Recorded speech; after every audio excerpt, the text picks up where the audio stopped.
No, it's not. I mean, I'm saying 35,000 years would be awesome if you have great friends and you can imagine 35,000 years of fuck this place. That would get tired. Well, the point that those people tried to attain when they lived 35,000 years was this group telepathy of around the whole planet. Neuralink. Right. Yeah. That was their goal. The Book of Enoch is nuts. I That's talked the to myself Giants about one. it. That's the Giants It's one, not right? just the Giants, it's aliens. It's about the Watchers who came down and mated with human beings. Bro, I'm reading it right now. I know you are. I already know. Bananas. She told me to read it. And she was like,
but so they're always finding these new versions of humans. So how many of them really were there.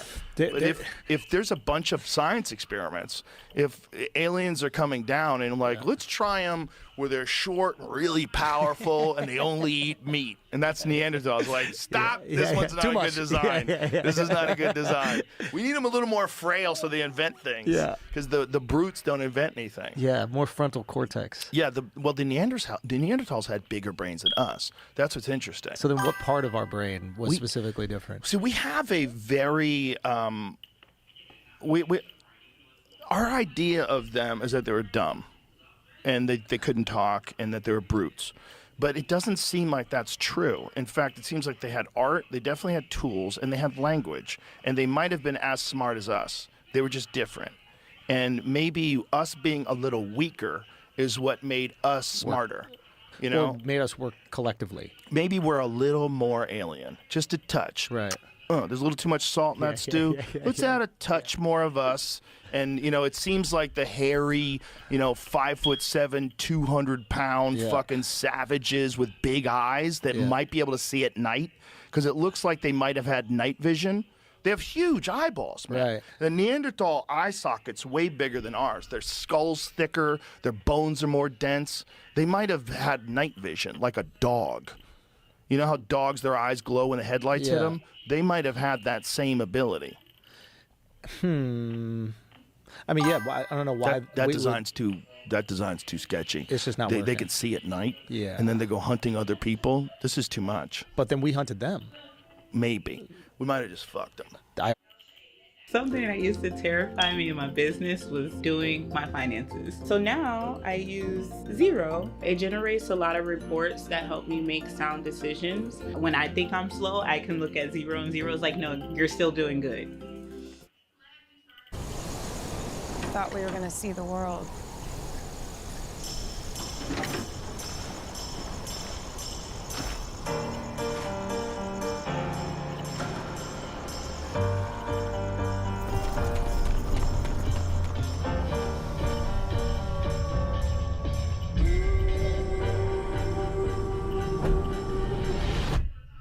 What is this thing?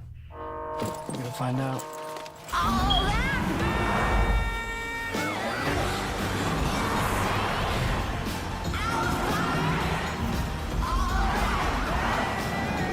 What are you doing? We're good.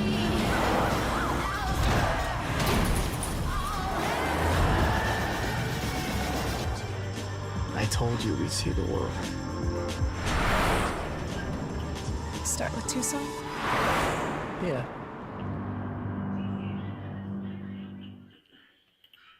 I also heard we fucked him. Well, I Yeah, think you we had hunted that them and joke, we right? fucked You're them. like, I got a little bit of... Yeah. One more time with the monkey.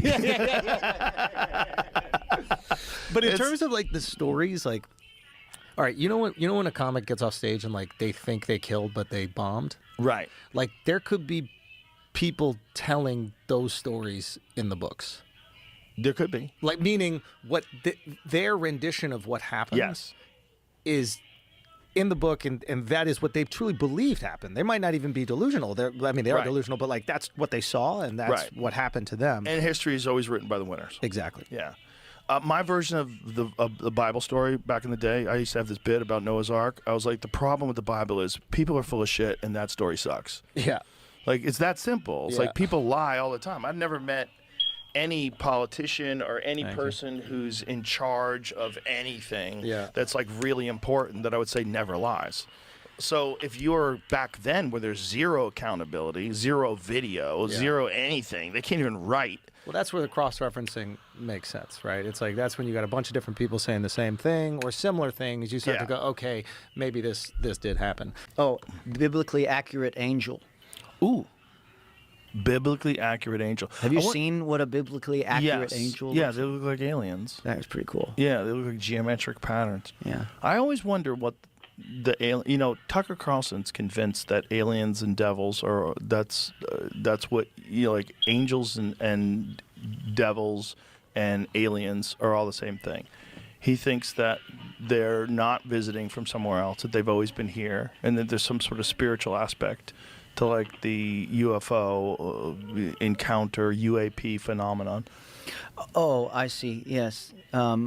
Well, there's a lot of interesting pictures that are, drawn on cave walls. Oh, yeah. And things like that. Oh, we've gone over a shit ton of them. Yeah. And then also ancient religious art where it looks like people are in vehicles flying through the sky. I'm sure you've seen those I've too, seen right? those too. Yeah, like what is that? Like what are you trying to there's no other stuff that you're in that thing that's fantastical. Mm-hmm. Everything else is like an accurate representation of life at that time, Yeah. except for these people that are in these flying things in the sky. Like, what is that? Yeah.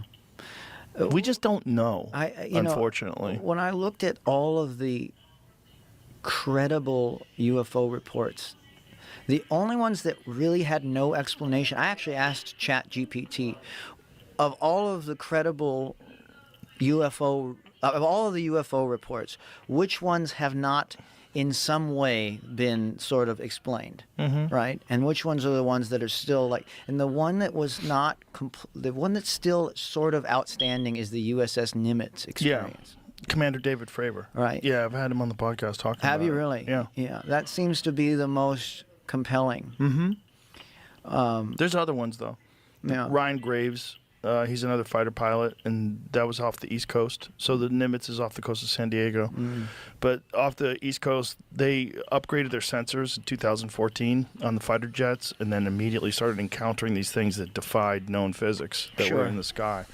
And, and these guys had these encounters with these things that were like a cube inside of a sphere Sure. that's like motionless at 120 knot winds and no heat signature Right. and moving through the sky. They don't know what the fuck they are. What do you say to the theory that of the possibility that that is sort of black ops?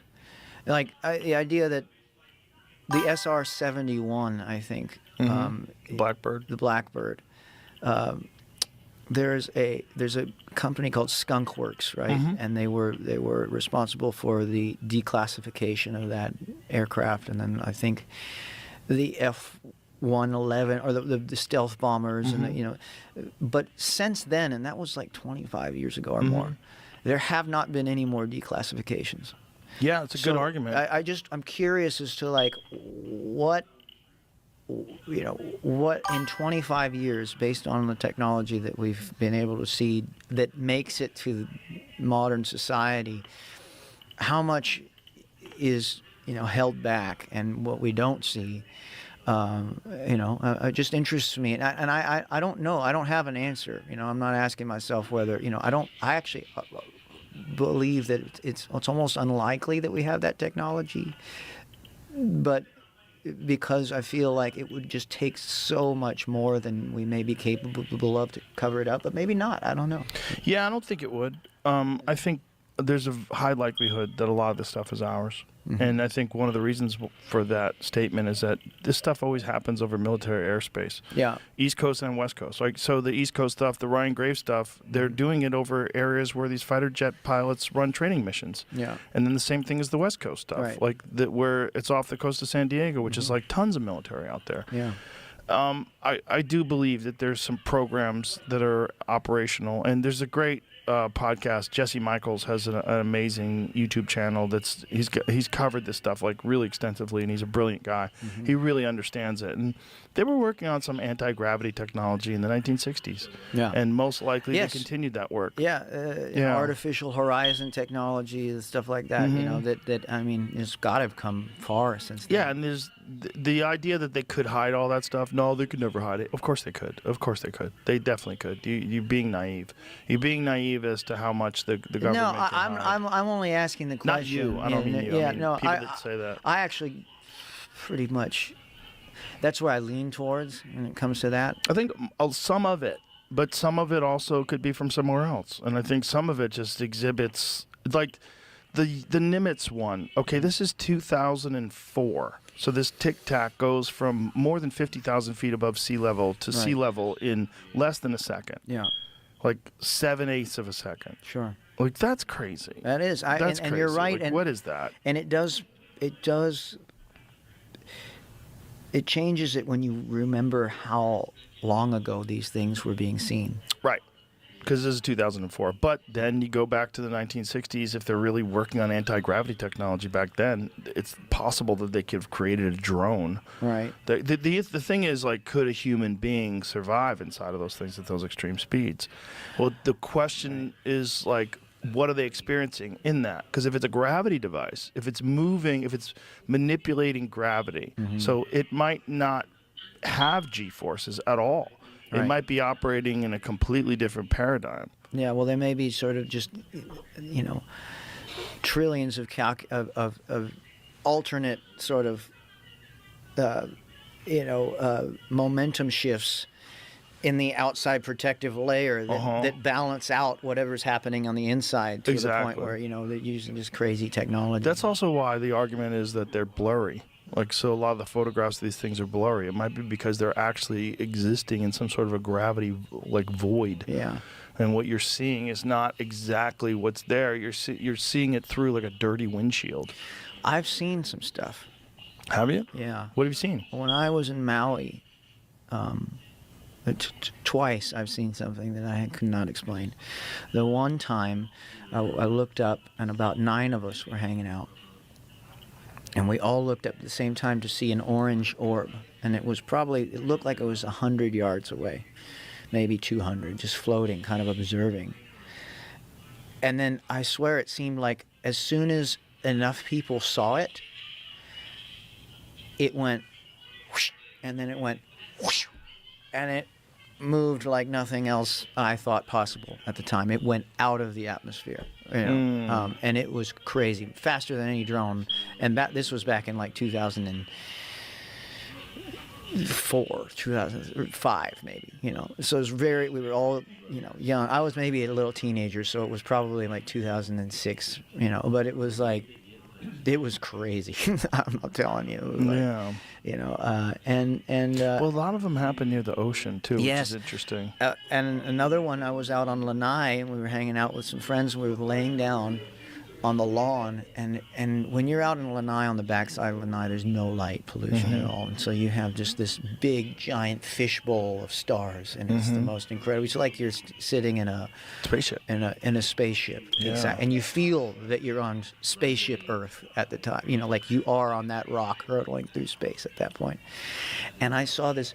We all scared the girls. We all saw this pulsing colored thing go from one side of the horizon to the other, but in a very it was like pulsing different colors. And it was like really interesting. And so, who knows what that could have been, but it was quite interesting. Well, the I'll never forget it. vast majority of the ocean floor is unexplored. Right. And so this is the theory, is that if you were going to set up a base here to observe human beings, if you came from somewhere else, you would probably do it in the ocean, especially if you have the kind of technology that would allow them to travel here from other star systems would also allow them to not be intimidated whatsoever By the ocean. pressures. Yes. I mean, that's, I guess, the deep pressure Yeah. is what would be the, it's almost the opposite of being in space.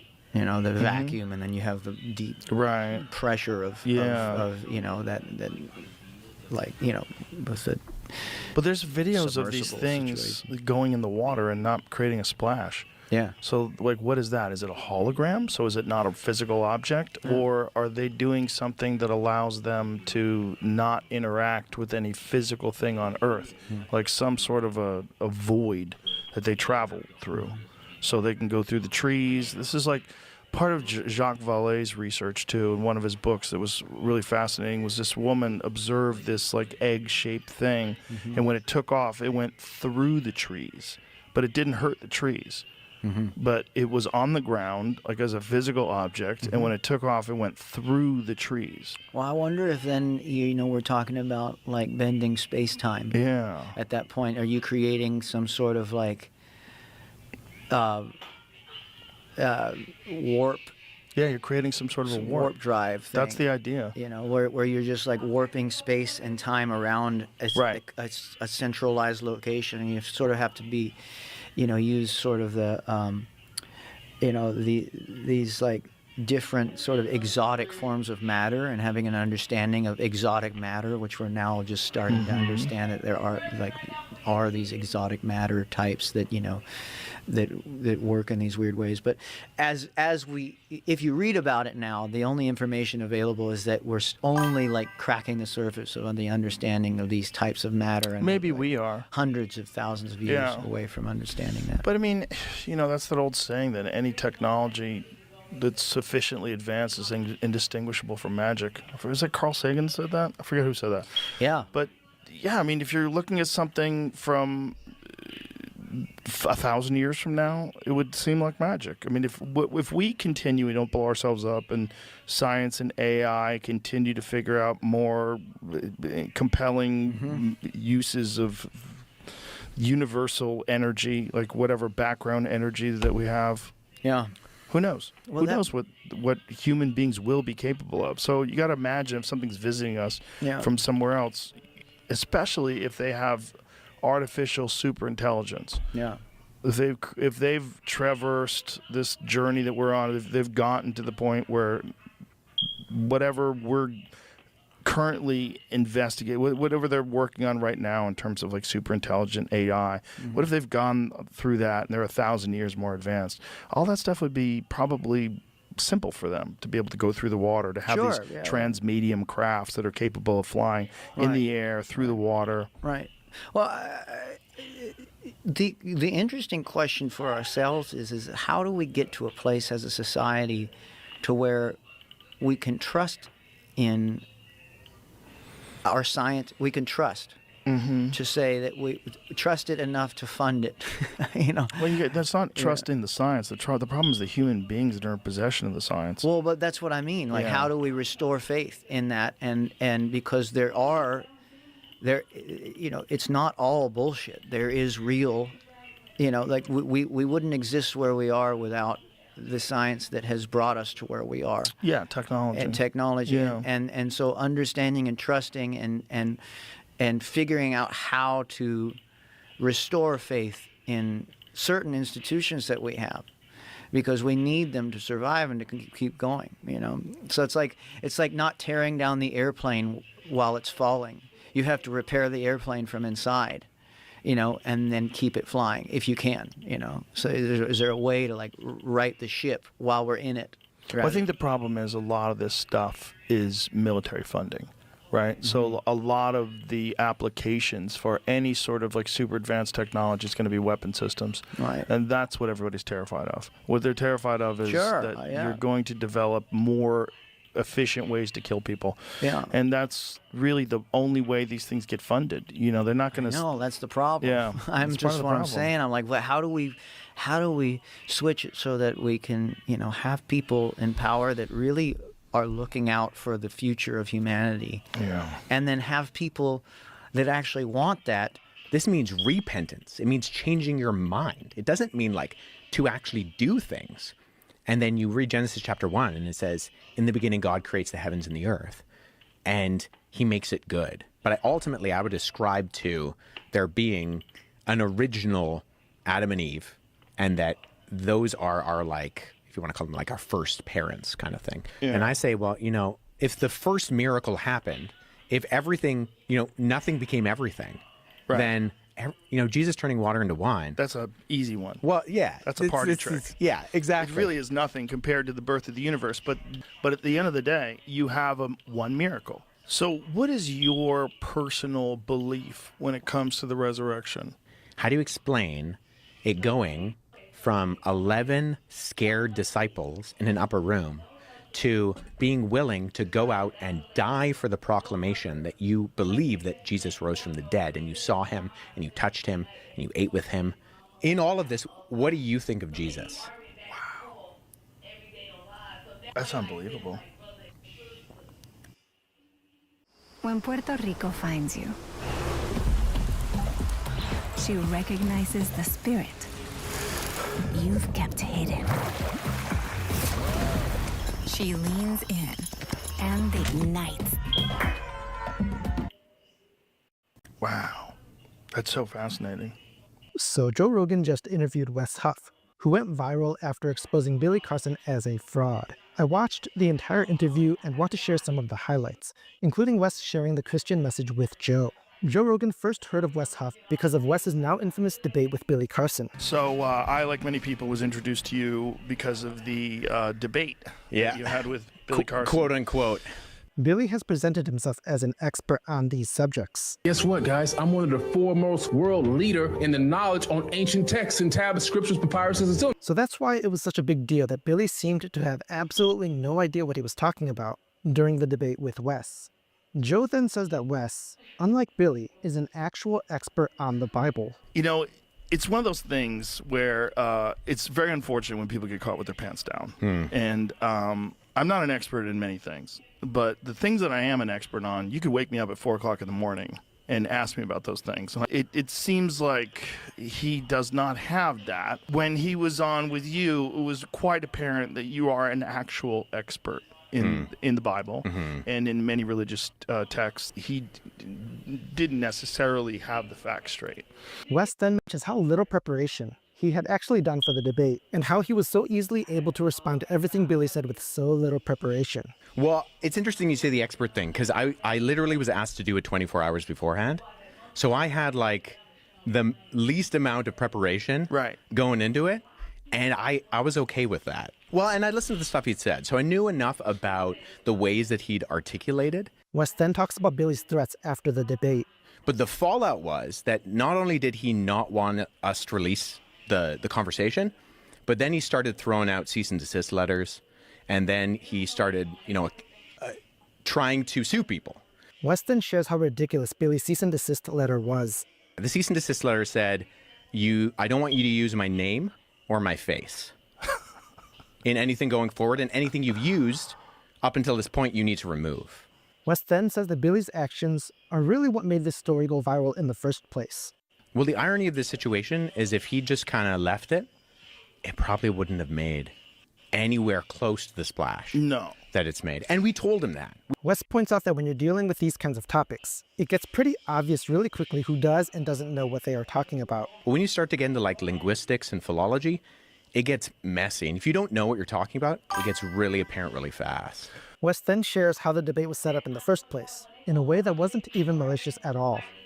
Mark told me, he's like, I've been hearing Billy say, he wants to debate, nobody will debate him for years. And so as far as I think Mark was concerned, he was giving Billy the opportunity that Billy had told a lot of people he wanted. And here's the reason Wes ended up stepping in for Mark to talk to Billy at the last minute. Mark, very last minute, was like, well, I feel inadequate. Do you think I could just ask Wes? And so he DM'd me on Instagram. Joe then asks if Billy knew what the conversation with Wes would be about, and Wes said that Billy fully knew. Was Billy aware that this was going to be a debate, or did he think it was going to be just a discussion? Like, what did he think it was going to be? No, he'd been given all of the prerequisites, and that part of the conversation was going to be me kind of asking him some clarifying questions and rebutting some of the things that he said. Now Wes points out Billy's lies about the debate. So unfortunately, Billy there says he had no idea going in. And I mean, as Mark said in his video that he released yesterday, I mean, that's patently false. Throughout this interview, Joe seems to mainly feel sorry for Billy, but Joe is glad he was able to meet Wes because of all of this. But the good part of it is I was introduced to you and your work. And there you go. Very, very extensive and very fascinating. Wes then shares part of his story, which is pretty amazing. Just before my 12th birthday, I actually was diagnosed with a neurological condition that left me paralyzed from the waist down. Yeah, I did see all that. Despite a high likelihood that Wes would suffer from this condition for the rest of his life, Wes somehow completely recovered from his paralysis. 1 month from the day that I woke up and couldn't feel my legs, I woke up on a Saturday morning, got out of bed, walked over to my wheelchair and sat down. 1 month? 1 month, yeah. January 8th to February 8th, exactly. Very fortunate. Wes attributes his healing to something supernatural. Yeah, but going back to that, like, so I experienced this, what I consider to be a true supernatural experience. Wes said that even the doctors called his recovery a miracle. To the doctors that had overseen me, and they were the first ones that used the word miracle. They said, we really don't have any type of medical explanation. And Joe says that something about Wes's recovery seems pretty incredible. That's crazy. Because I've broken limbs before and had them in casts, and just in the 6 weeks that you have a cast on, you have massive atrophy. Yeah.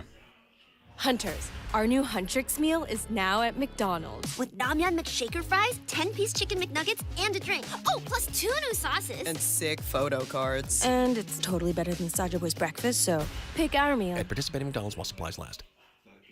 Wes then says that after reading and studying a lot, he came to the conclusion that Christianity is true. At the end of that, I did truly feel that, okay, well, I think in the ways that in my limited ability as a teenager, to investigate these things, I think that Christianity is true. Joe then talks about how impressed he is with Wes's knowledge about the Bible. Because I'm always fascinated by people that have really gone down the road, like really, really, really gone down the road, because you don't meet a whole lot of them. You know, how old are you?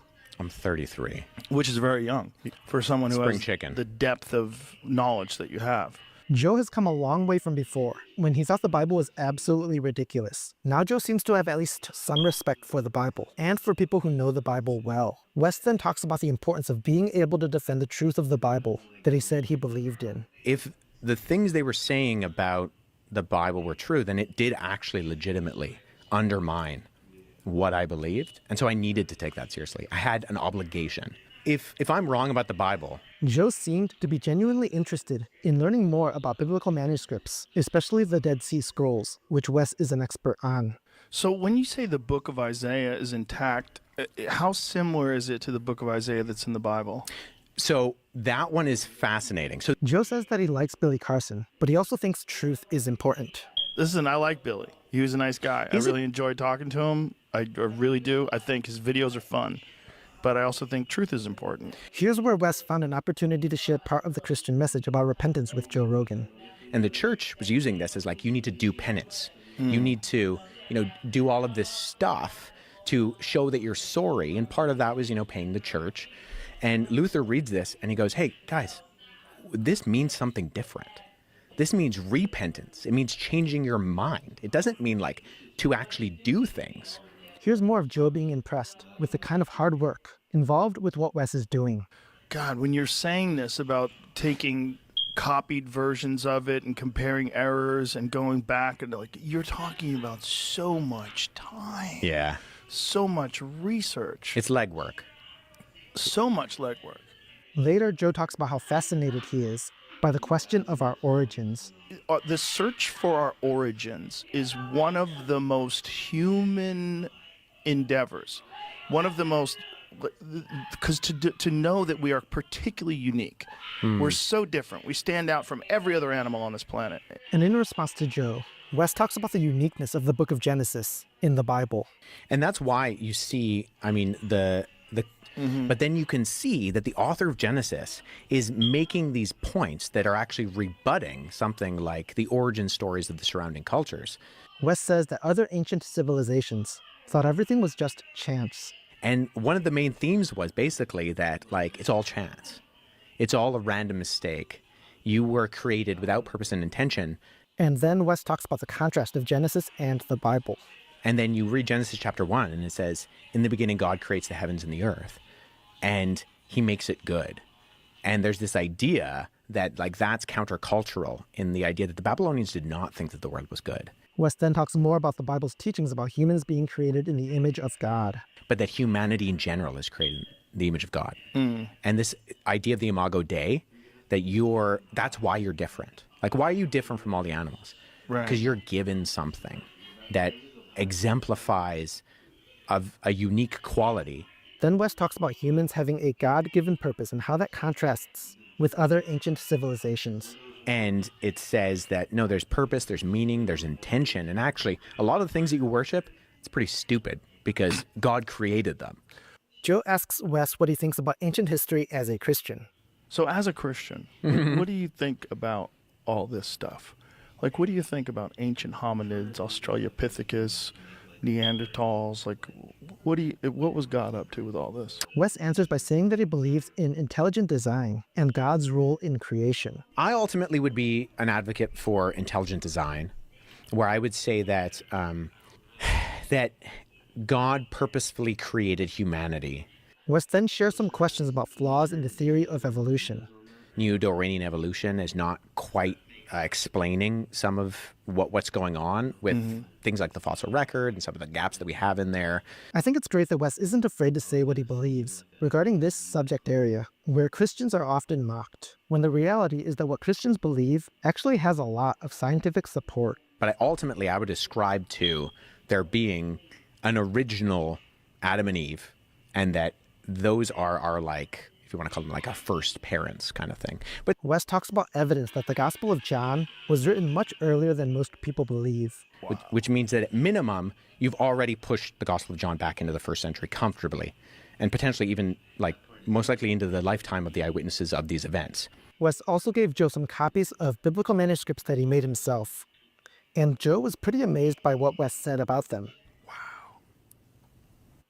Managing multiple credit cards can feel like you have 50 extra mental tabs open. Switching apps, trying to remember which card earns what. Is it points, miles, cash back? It can make your brain swirl. But Intuit Credit Karma can do all of that for you.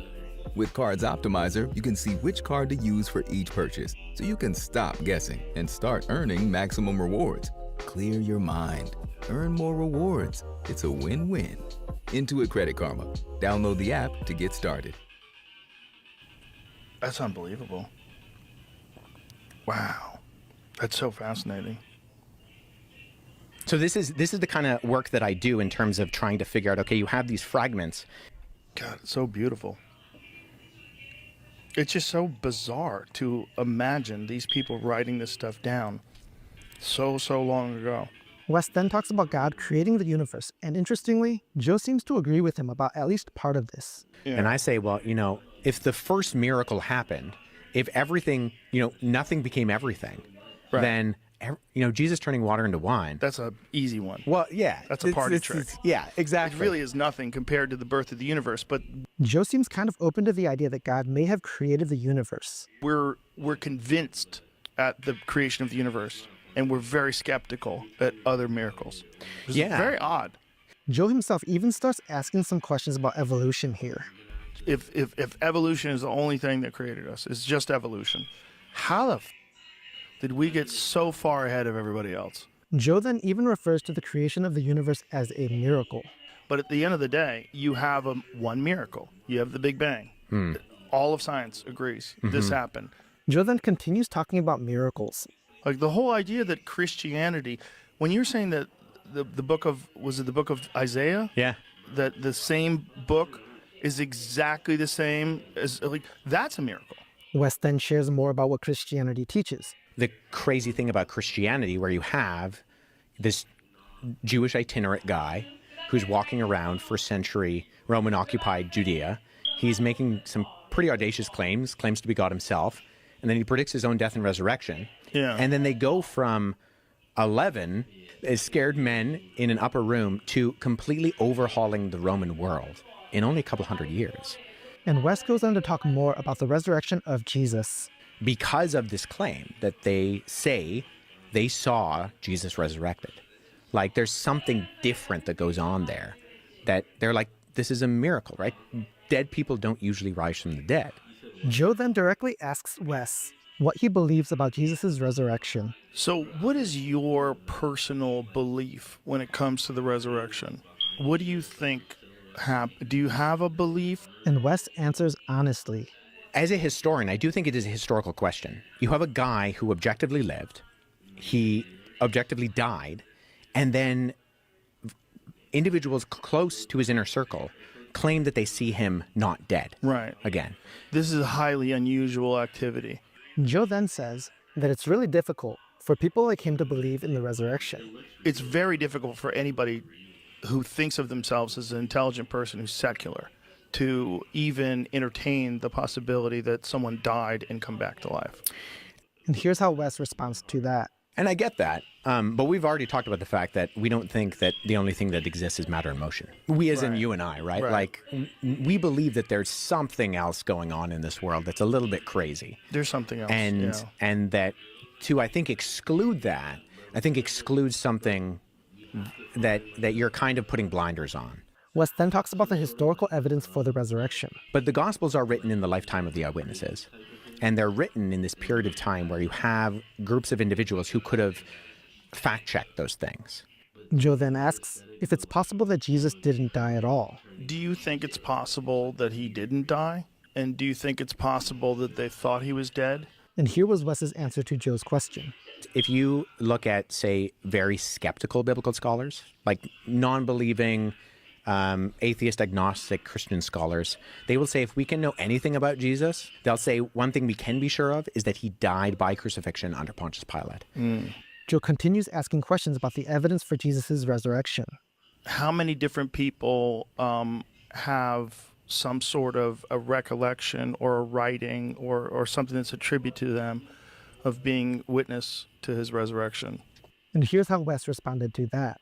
Well, you have Peter, Paul, Jude, James, and Matthew, Mark, and Luke. And here's Wes talking about just how much information we have about Jesus. The interesting thing about Jesus is that we have more evidence from different writings in the ancient world than we probably should have for someone of his stature. Wes then asks a question that was actually really significant in bringing me to faith in Jesus Christ. How do you explain it going from 11 scared disciples in an upper room to being willing to go out and die for the proclamation that you believe that Jesus rose from the dead, and you saw him, and you touched him, and you ate with him? And after Wes presents some more information, Joe seems pretty floored by what he just heard. Consider how difficult it would be for someone living outside of the locations and times that these events took place to get the right names with the right qualifiers. We have 4 biblical gospels with 4 different authors, and yet each gets this test of naming frequency and attribution right every time. A test and standard that the non-biblical gospels simply do not pass. That's we might interesting. So we can use that is so interesting, isn't it? So God, that's so interesting. This is so it totally makes sense too. Joe then criticizes atheism and marvels at the idea of existing at all. The worst versions of them are essentially believers in the religion of atheism. Right. They worship the concept of there being no God, and this is it. When you die, nothing happens. Yeah. And that to me is always so arrogant. I just the fact that you exist at all is so bizarre and so spectacular. Joe also asks a very significant question about the difference between humans and animals. Why? Why is our version of life so much more rich and complicated than any other being that exists? And why do we have this insatiable desire to learn and know more? And here's how Wes answered. In all of this, what do you think of Jesus? What do you think of the historical person of Jesus? Joe ultimately said that he doesn't know, but that it's a fascinating question to ponder. Well, it certainly seems like there's a lot of people that believe that there was this very exceptional human being that existed. So the question is, what does that mean? Does it mean he was the Son of God? Does it mean he was just some completely unique human being that had this vision of humanity? Yeah. I don't know. I mean, what does it mean? It's just the fact that it's a question to ponder is a miracle in itself, in a way.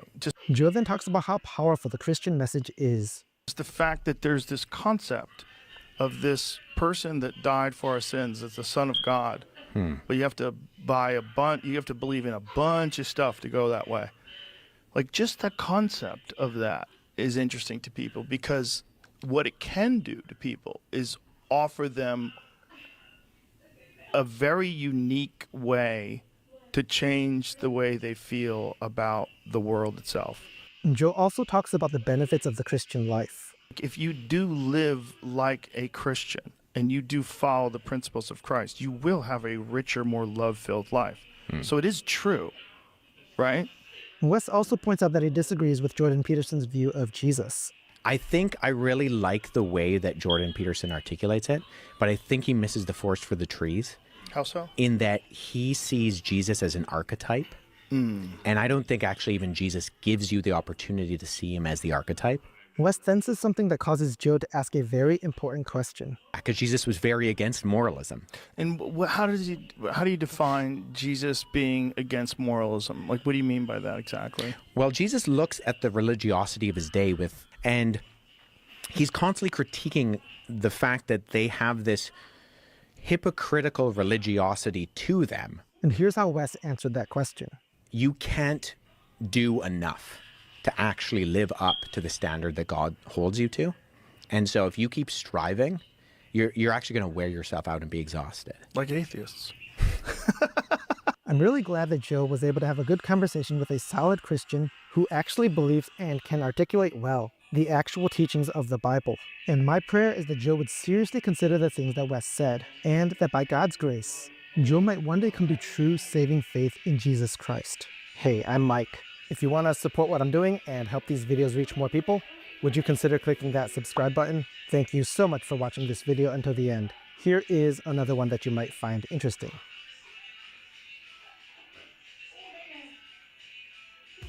Grainger knows that as an HVAC technician, the heat is on you every day. Your first call? An office building with a noisy AC unit. Time to put your experience to work. On site, your meters don't lie. The blower motor's failing. But Grainger's easy-to-search website quickly helps you find what you need to keep the office and their HVAC running smoothly. Call 1-800-GRAINGER, click Grainger.com, or just stop by.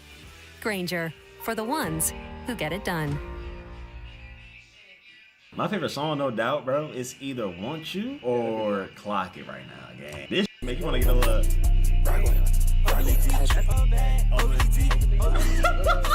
He said you zesty. If I'm listening to 9, bro, it's like he's trying to make you zesty. It's a valid feeling. I know that's hard because everybody got a different favorite song on that bitch.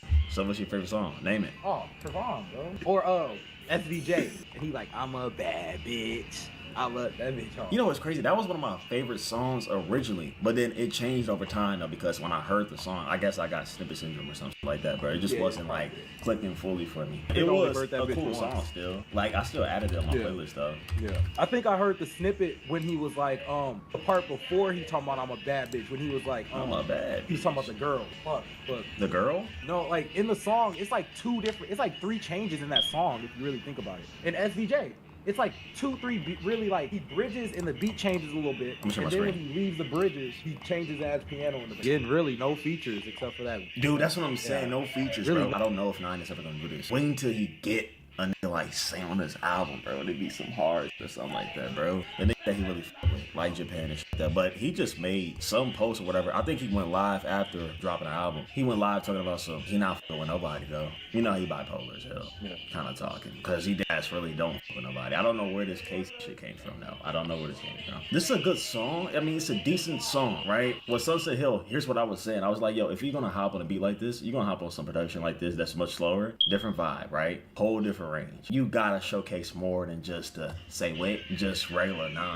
No subject, you know, not really having much to say for real. Like I went into this, he talking about fucking a bit. I'm not really getting much out this track. No substance for real like that. There's that's the one song I skipped on that shit. Like I don't like always skip it shit. I'm not gonna lie, I just go straight to You Dig That. If I were to play it all the way through, I just go to You Dig That. Cause I already heard it like twice now. You know what I was just talking to Ryan about the other day, chat? We were talking about how I'm dead ass when I say this, bro. This might be a crazy ass take.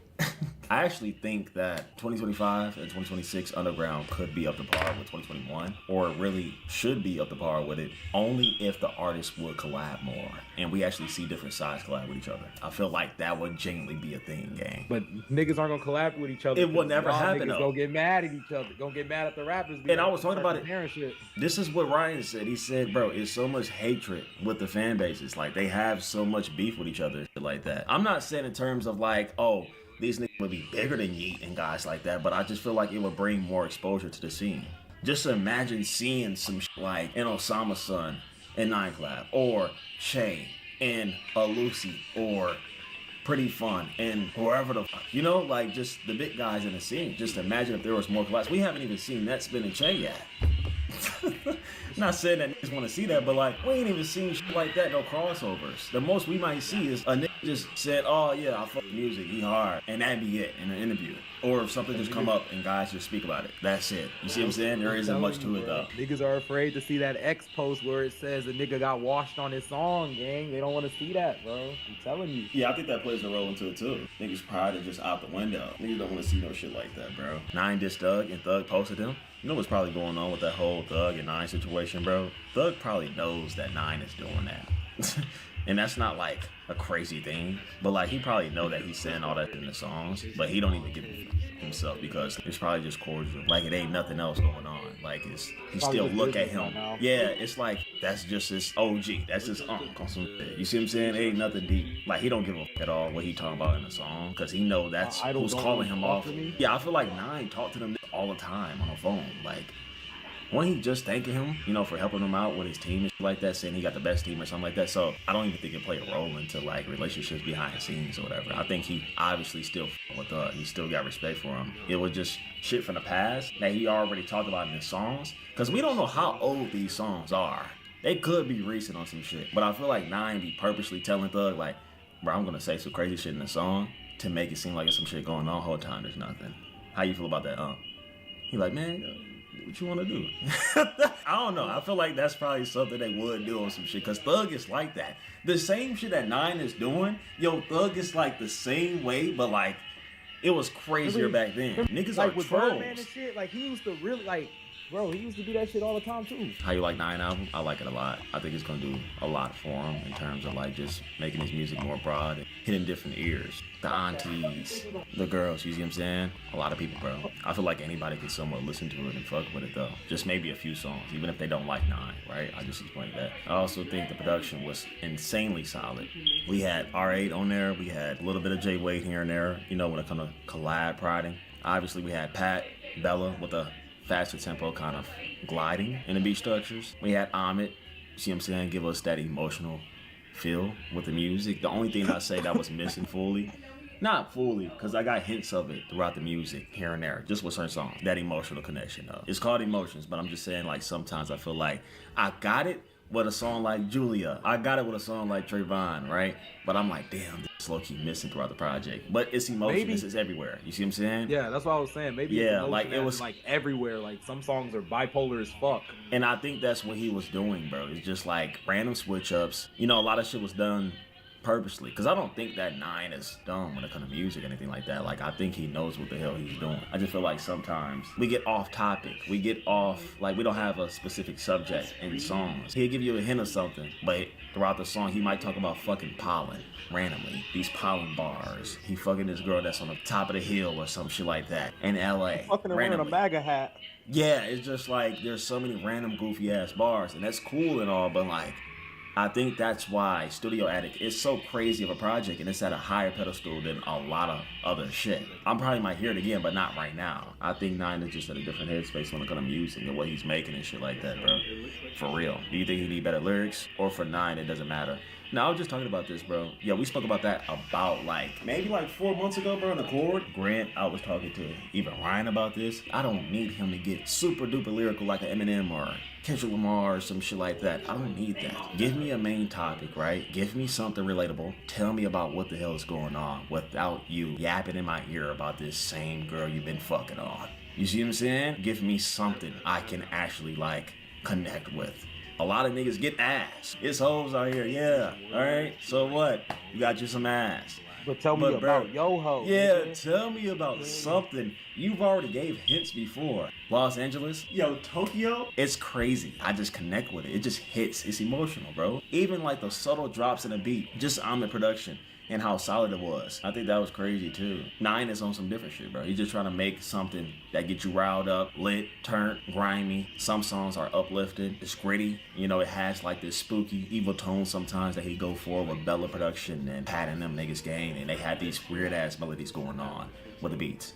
They sound super goofy. That's his thing right now. And he kind of developed his own sound with it. And he's been shooting up and growing ever since. I can't even get mad at it. I can't get mad at him for diving into this because, yo, people obviously enjoy this shit, man. They love it. What else can I say? Maybe the switch ups were too sudden. Like, it was just random. Like, for example, the last track, Blown Emotions. We can't come up with the excuse talking about, oh, that was just emotions. Nah, bro. Like, that was a random switch up that didn't need to happen. And if I talk about the good with this project, bro, obviously, like, there isn't no bad songs for me, bro. I think every song on here is, like, either decent or really fucking good. What's going on, Ray? I know a lot of niggas not gonna fuck with this, me saying this, but I think a lot of these songs could somewhat use features. That would have been crazy. I can see Saint, I can see Japan maybe, I can see whatever. Obviously, you know, 9 does just fine on his own, but I feel like that's why sometimes this thing is repetitive, because we don't have a new addition, a new sound that's combining with 9 or whatever. Like, I don't hear anything else. Like, he might get at the point of just having the same kind of 2 verses. Like, it might be the same thing. It wouldn't be like a full out switch up. You're not really getting a new sound, a new sonic feel. It's just the same constant thing. And that's okay sometimes. And I'm not gonna lie, bro, yo, hear me out. I know this is gonna sound crazy. I think sometimes it being repetitive is okay. We were just talking about that, Ryan. Didn't we? Yeah. We were just talking about that. Yeah. Sometimes it being repetitive is okay because, nigga, I do want to hear Pat and Bella again. I do. If I'm fucking with R.I.P., you damn for sure I'm gonna want to hear Want You. Like, sometimes I think repetitive is valid. That's all I'm saying. I'm not saying like full out the whole project is repetitive or something like that. I'm just saying sometimes, yo, I want to hear I'm in production twice. And I know that 9 is gonna get in the habit of rapping maybe in the same sequence or whatever, like just having the same kind of pattern with where he's laying his vocals at. And that's okay. Even if it's like somewhat the same kind of vibe, it might give you a different feel here and there. I still found enjoyment out the album. Still not top 5, overrated Thug and Key Hybrid with not even half the lyricism. The only reason why 9 is just not up to par for Key when it comes to me just yet is because everything I know was real. It wasn't trolls and gimmicks with him. It was just real. So the music just hits differently. It's actually context behind the shit that he's saying. You can feel the emotion. Yeah, that too. With 9, it's just like, yo, I enjoy the music. It just sounds great. I don't know this nigga. I don't know what he got going on. I like the way it sounds, and it's catchy as fuck. But with Keed and Thug, one thing about them, bro, they had real life stories, man. Thug went to jail behind the shit that he was talking about, gang. Like, we know that's real. It just hit differently. 9 is such a fucking troll. He said, I keep an ARP, but I'm not in that field. What the fuck? Where is that going? It's so much shit that he be saying that he can make into a bar, but it's not really an insane bar. And it's only crazy to some niggas that's 9 fans because they didn't experience the other wave. You see what I'm saying? Never see like a 20-year-old coming out here talking about, yo, the shit that 9 be saying is crazy in the songs. It's cool. It's solid, but it's just not something that I'm like, wow. Like I said, bro, 9 project was pretty good. I gave it a 9 to a 9.5, and I think I'm gonna stay on that actually, maybe 8.5 to 9, right? But like, I think this is solid so far because, dude, I've been going back to this a lot. I've been going back to a lot of these songs, bro. I think Rolling Loud is crazy too. Just the shit talking in here, bro. Like, sometimes, you know, 9 don't even have to be talking about nothing crazy. Just the aggression in the tracks is enough. Just the fact that he's talking shit is enough. Very confident. The aggression, the energy is just always there with his tracks. Nigga said, you ride dick like a car. What else? I did want to hear No Sing a little more. I think I did. I wanted to hear No Sing and Project for Play. I think they would have did pretty decent on maybe like the second half of this shit. Yeah, 9 is gonna take off with this album again. It's gonna go crazy. Yo, are they already making TikToks to this shit and dancing to it? Doing a little shimmy? Doing a little FN shuffle and shit like that? Are they already doing that? Yeah, I'm not even surprised. Yeah, niggas was surprised about this for some reason. Thug changes his profile picture to his favorite artist. You're building a life, running a business, and raising a family. Keep it protected with LegalZoom. LegalZoom has helped over 6 million people start businesses, stay compliant, and secure wills or trusts. With our step-by-step tools and attorney guidance, we're the #1 choice for online legal services. When you need a legal hand, trust LegalZoom. Get started at LegalZoom.com. LegalZoom provides access to independent attorneys and self-service tools. LegalZoom is not a law firm and does not provide legal advice. Yeah, it's cordial. Yeah, Kirko, it said Emotions earned 3.26 mil first day streams on Spotify.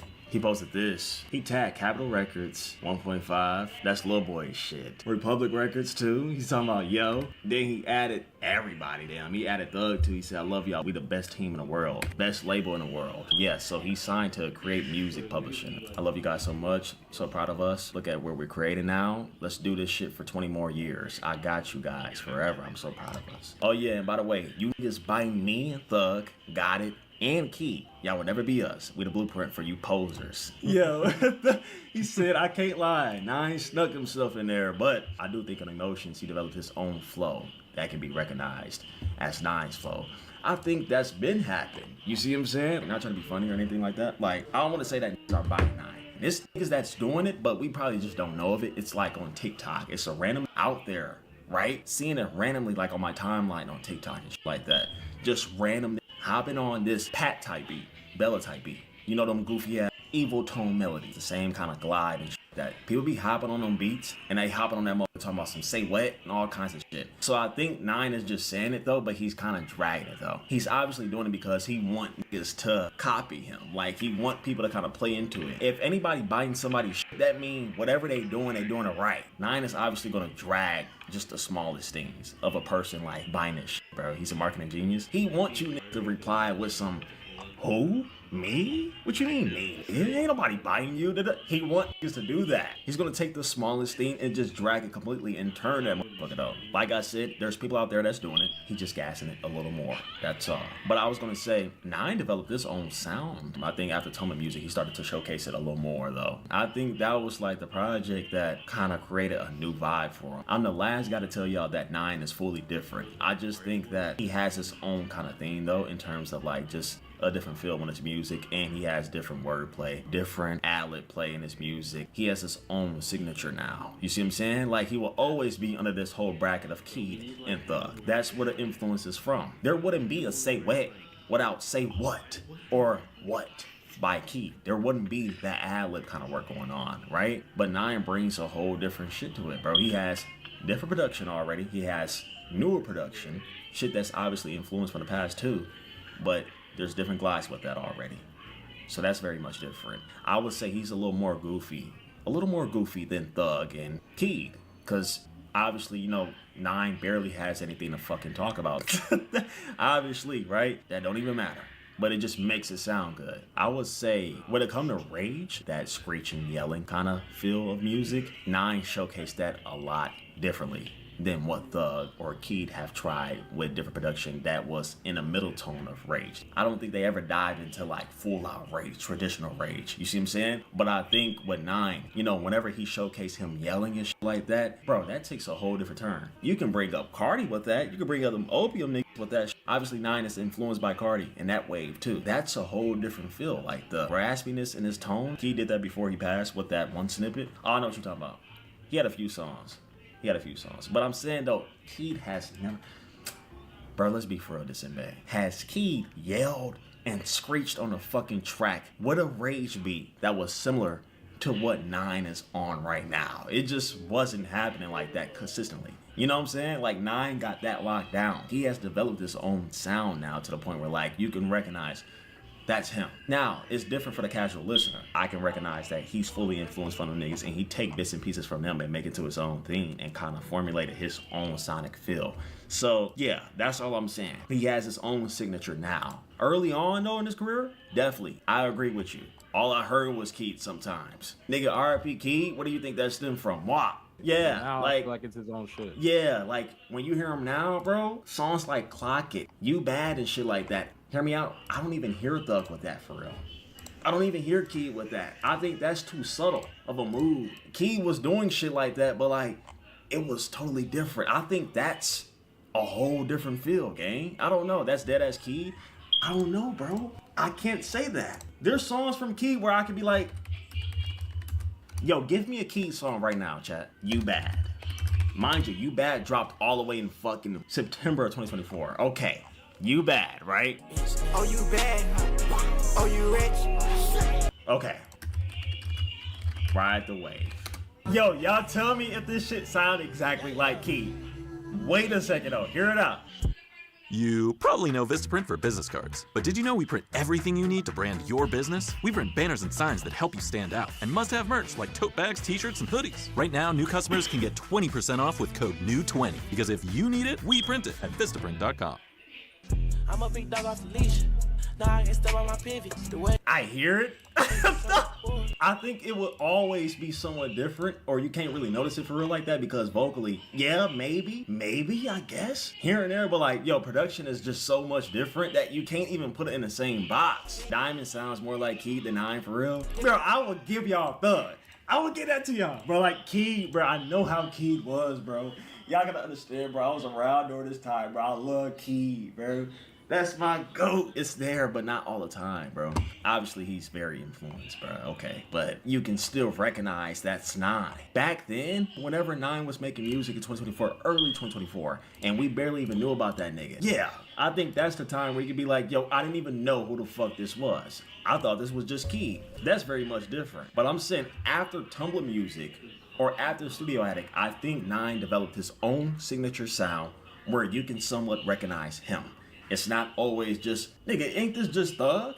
Like, I think some people just do that to be lazy, but they're not wrong. Yeah, people are buying that whole way of YSL. You know what I'm saying? It's a thing. But they got influence, bro. If it ain't Opium, nigga, it is YSL that got the influence packed down and locked down, for sure. Yo, Chad, do we know anything about the Emotions tour? Don't forget Squid. Yo, yeah. No doubt. We can't forget Squid, nigga. We can't forget that. Damn, I got a book in my nose. God damn. Can you pass me Pick it out. That nigga said update on Apollo and 9B. Well, we do know recently that 9 did hop on live and said something like, he don't fuck with nobody in the scene. And that could just be him being bipolar, bro. I don't think it's a serious issue because I've heard that Apollo, he don't give a damn.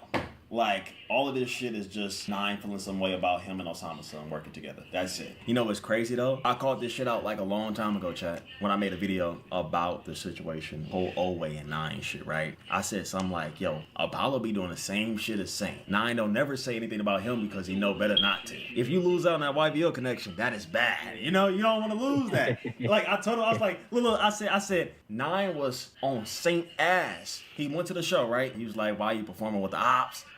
Right? The nigga Apollo, that next week and shit like that, bro, he was in the studio with Oway, making songs with Saint, Dior, all of them Oway niggas. You don't even send the same shots to Apollo. You don't even feel the same way towards him. But now it's actually happening. He does send shots at Apollo now. He don't even fuck with him no more. Damn near foreshadowed this shit on accident. That YBO connection gone now? Nah, dude, I don't even think that's a thing, bro. I think Cardi looking at this shit laughing. He's like, man, what the fuck going on with y'all niggas, bro? Like, man, y'all do whatever, bro.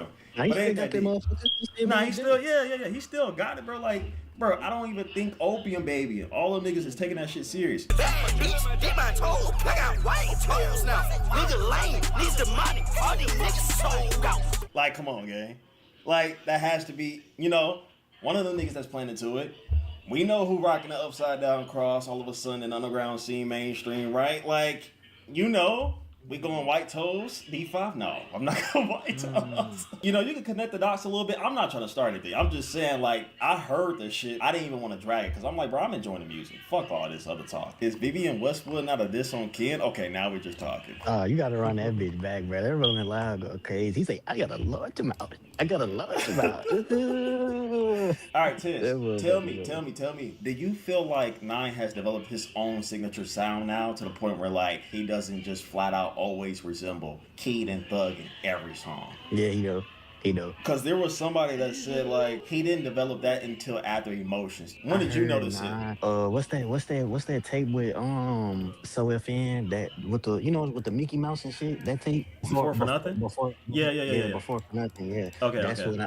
That's when I like, okay, this nigga he getting his own swag now. Okay, all right. That's why I feel like it happened like maybe after Tumblr Music, where I was like, yo, I can recognize this nigga sound now. Like this nigga previewing different ad-libs. All right, listen. Y'all forgot this shit was on the album. Okay, I didn't add this song to my playlist. I didn't.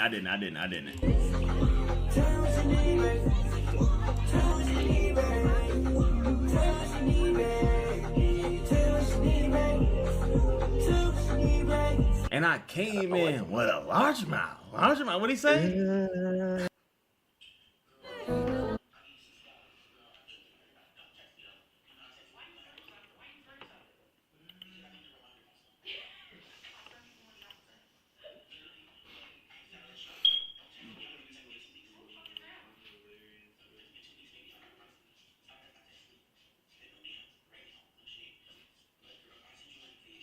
Like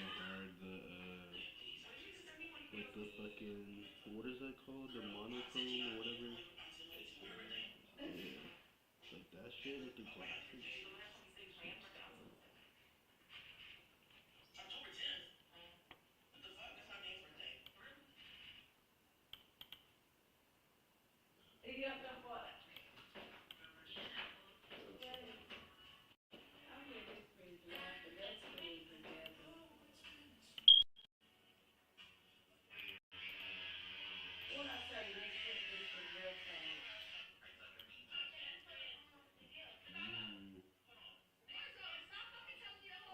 That one's like, go back. Go back.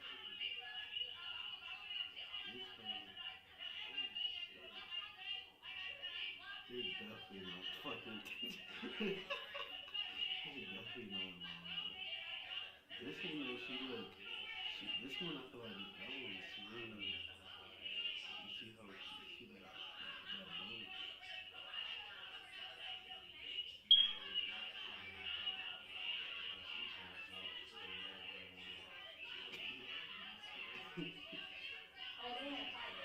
Yeah, I like them like trapped inside the thing. That shit is fun. Like they trying to get out of the screen. They can be fun with it.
The circle, the hairy circle with the shorty.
you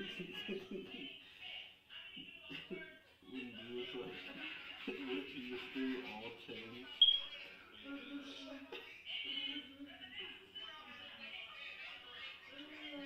I need you to swerve.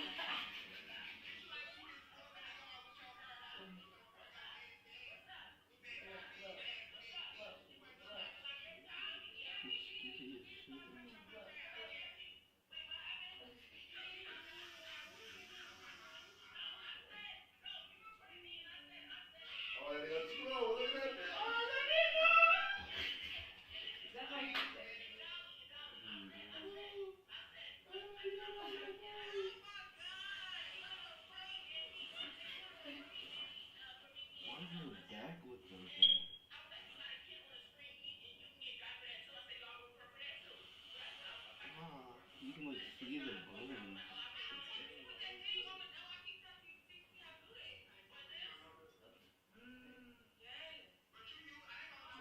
Bro, she's like overly done.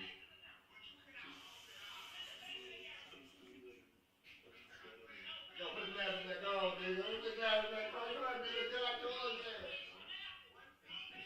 Throw that bone.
They have to be in the widow's wine though.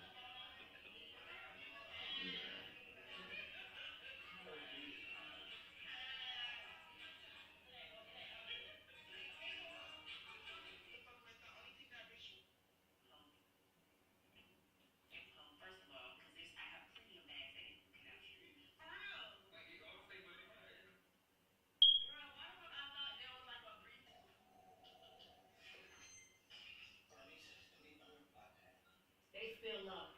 They still got them plant where they are. I'm about to jump it. This might be up. This might be up. No, hell no. I'm about to go with the piano.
artist that I shot for the other day, she pulled up to the shoot with a safety mirror on.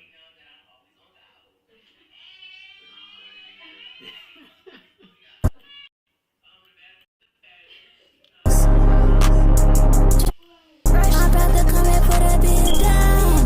Big money coming, ain't no discussion. I'm shipping out all the pounds.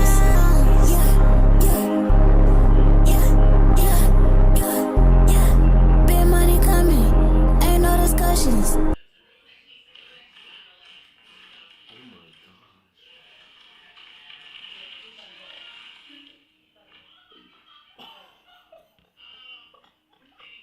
Bro, that's low-key hard though. You just have to tell me, bro. But this part in the beginning and like the ending is tough. Like that's hard.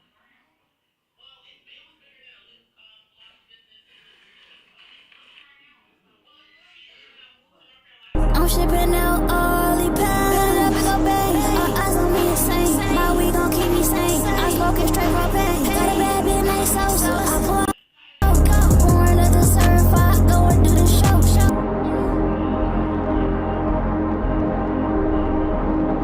I put my soul, I put my soul. In the world, my brother, where I'm gon' go. Send it here first, so I get past it to my bro. I put my soul, I put my soul. In the world, my brother, where I'm gon' go. Pouring at the surf, I go and do the show. My brother had it terror out there, they a little slow. Send it here first, so I get past it to my bro. To my bro. She always cut on my hair, cause I got her on the toes. Please don't cut on my hair, I ain't coming at my dry clothes. I'm shipping out all the pounds.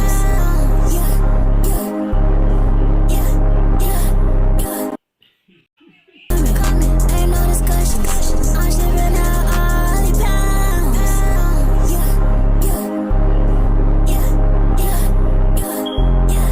Big money coming, ain't no discussions. I'm shipping out all. Ain't no discussions. I'm shipping out all the pounds.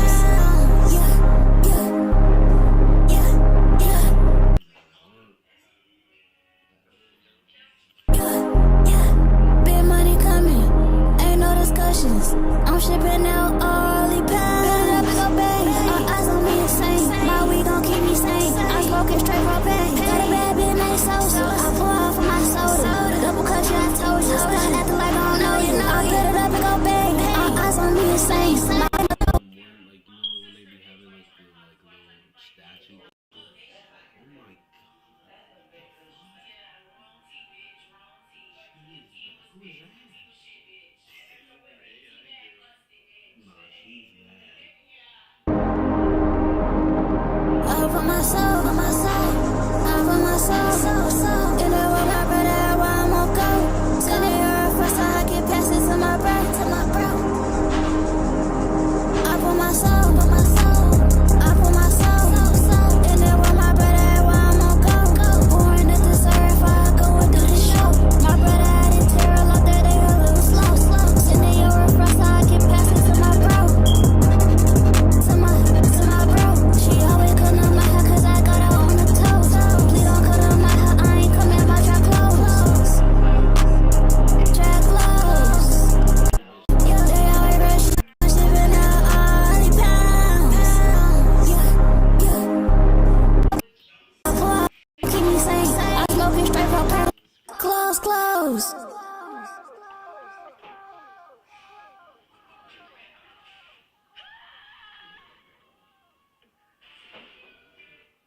Bro, why did they They a little slow.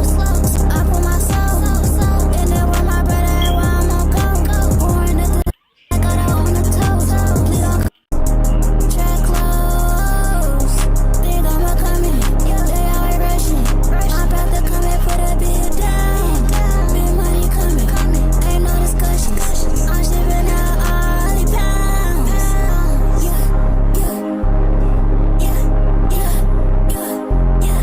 Big money coming, ain't no discussions. I'm shipping out all the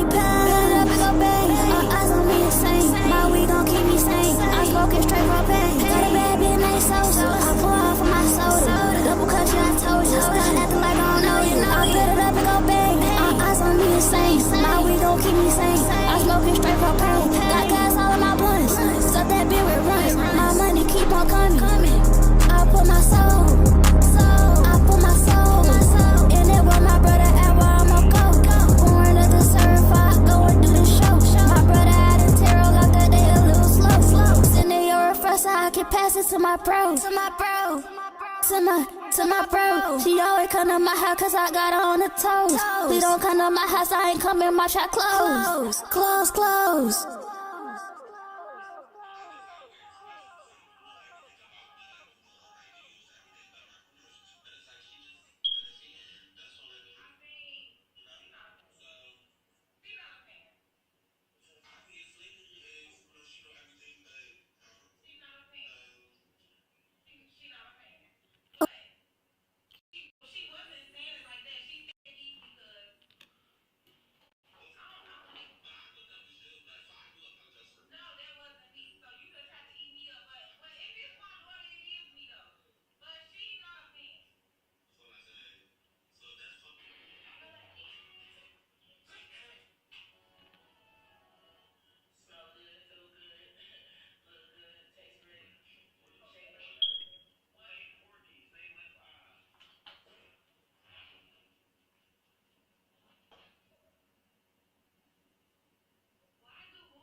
People go and make comments to ask. Like, let's say you was on there, right?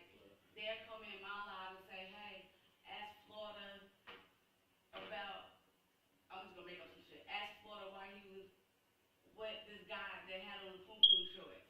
Like, they be going, they be going in each other comments so you can ask shit. So they know that people call her left eye. So somebody went in his comment and said, why they call you left eye? Like that. So somebody was in her comment like, why you be twerking and you ain't gay?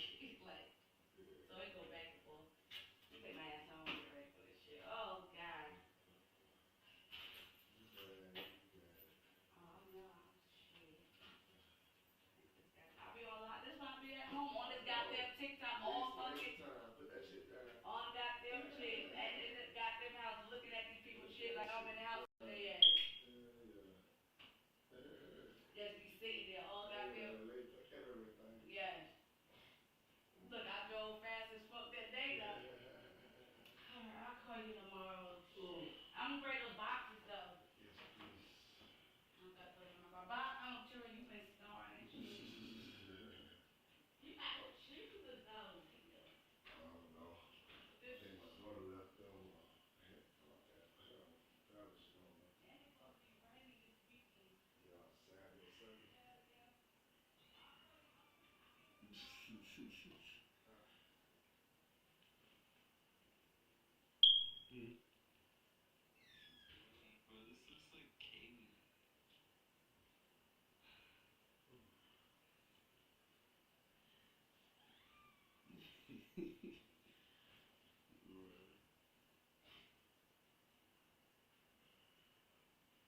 That one's probably one of the best ones.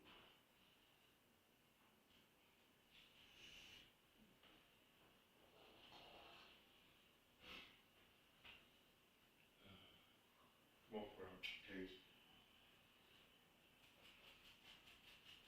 I feel like there needs to be at least one more like party one. Never.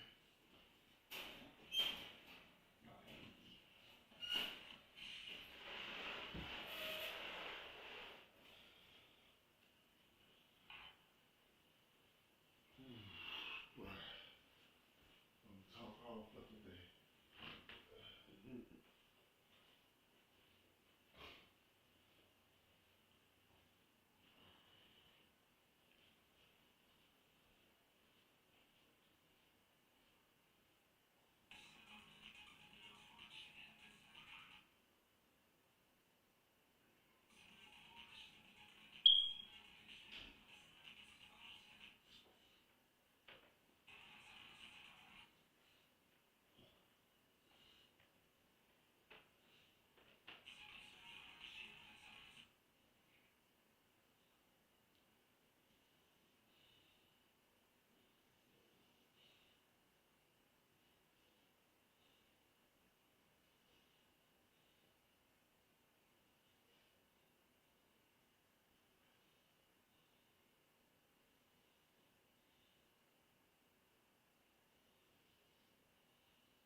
also with the crop, I don't know like the dimensions of the like what the aspect ratio needs to be.